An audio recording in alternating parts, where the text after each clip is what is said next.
Al Forever here, and about to drink this Chacomaca drink, which has like this type of beet in it from Peru that is like really good for your thyroids and like the masculine libido. But what this video is about, yeah, I have really been guided to create to create from the ground up, to start with the foundation of the next 7 generations to come. And I think the root of that is about shelter and about growing our own food and not being dependent on institutions like grocery stores or, you know, electric companies to get electricity, to sustain yourself. And the big companies, the institutions, they don't like it, right? So we need to work together towards this, to not fight, but to just say, hey, you can't control us. We don't have to follow your laws if we don't want to, right? And by working together, then we don't have to follow their laws, because there's so many laws that are against getting off the grid. Power companies like force people to be on their grid, and that in most countries, which is kind of messed up. And that's why it's so important for us to come together and to collaborate collectively, right? We're stronger together, and we need to do this together, and it's so important. So why this is so important to do this is it can look kind of scary where we're actually at, and it's very hidden, or it's not necessarily hidden, but it's most people don't really care, and most people just don't know, and they're so distracted with their menial jobs and just in the mainstream and in the system.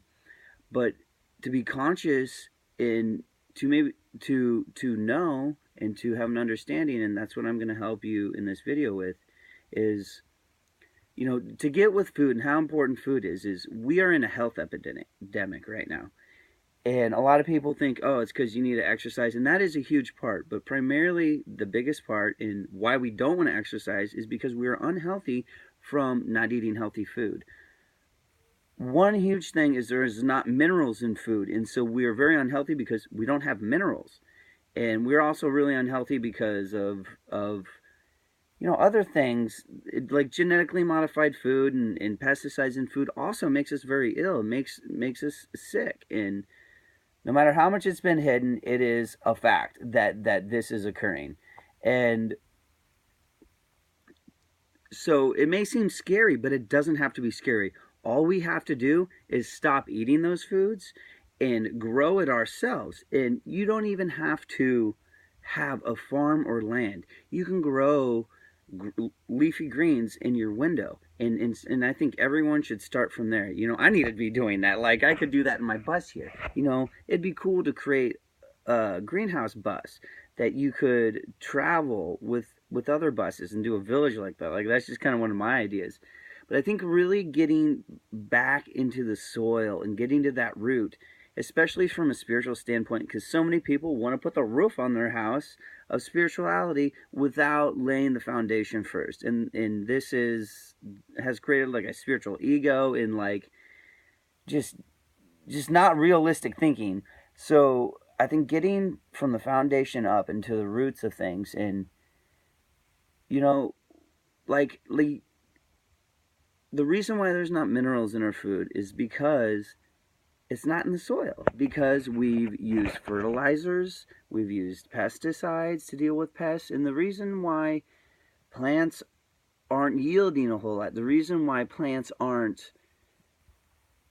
getting disease, is because they don't have minerals in the soil to be able to defend themselves. And it's like farmers didn't need minerals in organic farming to make money and to produce food, which is kind of why that happened in the first place. And then a company in Monsanto, I know everyone talks about Monsanto, like stepped in and started producing things, which helped us expand our consciousness, which helped us grow. But now we're at the end of that, to where we have to change or we won't make it. And the thing is we're going to make it, and we will change, because there's people like you and me, people that watch this video, that are willing to do the work, whether it's just being conscious and sharing this video, or just being someone to just grow their own greens with mineral rich soil or their own compost soil in their windowsill. And just by starting there, you can start with the simplest things, or you can take huge leaps if you have the abundance and the people to work with, right? And so that's something I'm also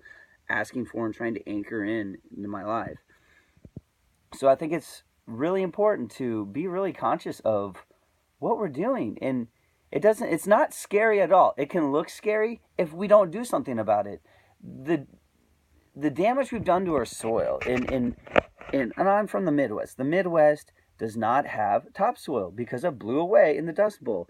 And there's not minerals in the soil because we didn't add them back. We just added nitrogen to the soil. Then when more minerals got taken out of the soil, what do? Well, what did Monsanto do? They started developing pesticides and stuff to help to rid the plants of pests. But in turn, that damaged us. And then their next step was to make GMOs and everything else that is causing problems and making us sick. It is making us sick. It is. And we know this. The solution to this is, and we can reverse this, the solution to this is to add the minerals back into the soil, to get back to the good seeds.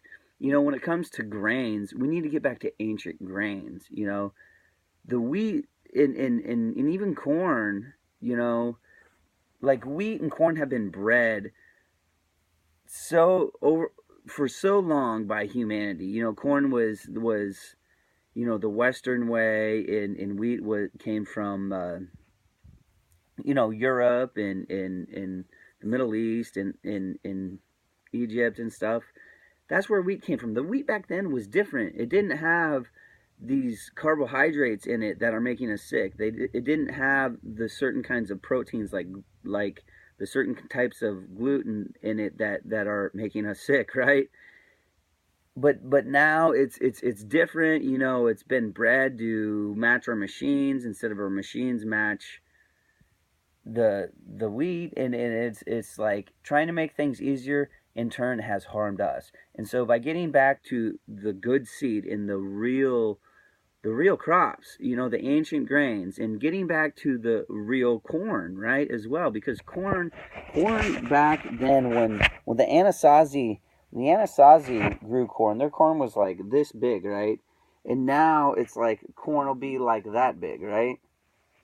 I'm just trying, like corn is huge now, right? Corn is huge. It doesn't, like,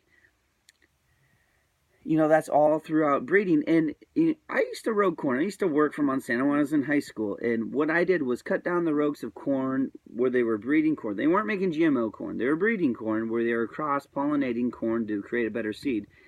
And that's the natural way of making hybrids or heirlooms or stuff like that. That's the natural way of breeding plants. And that's what the Native Americans did for so long. That's what Europeans did with wheat. But over time, we started making bad cultivars, or the cultivars were changed so much that they ended up in turn hurting us. And then by genetically modifying them with genetics that just do not match it very well, or at least match our anatomy in our biology very well, it's making us sick. It is. This is just how it is. It's making us sick. The way to solve it, to stop eating it. And it's difficult to stop eating it because it's everywhere. It's in, like, everything. It's even in probably this shirt. There is probably like glutamate from Roundup within the fibers of the shirt because it's a cotton shirt, right? Right? It's in tampons, right? There's Roundup in tampons because they're made out of cotton, right? Like, it may be difficult to get out of this, but the thing is to just start being conscious and to stop consuming it, stop eating it, and start producing our own, and to really work together to create farms and to build from the ground up, to put the minerals back into the soil, right? The farmers need to stop growing corn, right? And I don't like corn, and all that corn in Nebraska is for ethanol, is for feed cattle, and is to make processed food, to make high fructose corn syrup for processed food. It's not sweet corn. It's not sweet corn. It's not the good corn. and it's all GMO. And Nebraska grows a lot of soy as well, which is GMO, and soy is bad if you eat too much of it. It gives you estrogen and man boobs. It's like not good stuff. We need to dig that up. We need to add topsoil. We need to add the minerals back to the soil and make it self-sustainable and grow food. You know, being in California, something that was weird to me was so many different varieties of crops. You know, in Nebraska, you don't see people growing fields of bell peppers or lettuce or spinach or things like that. You just see these massive corporate cornfields, these massive corporate soybean fields. So we need to change that, and we need to start by working together, and even individualistically, if you have land.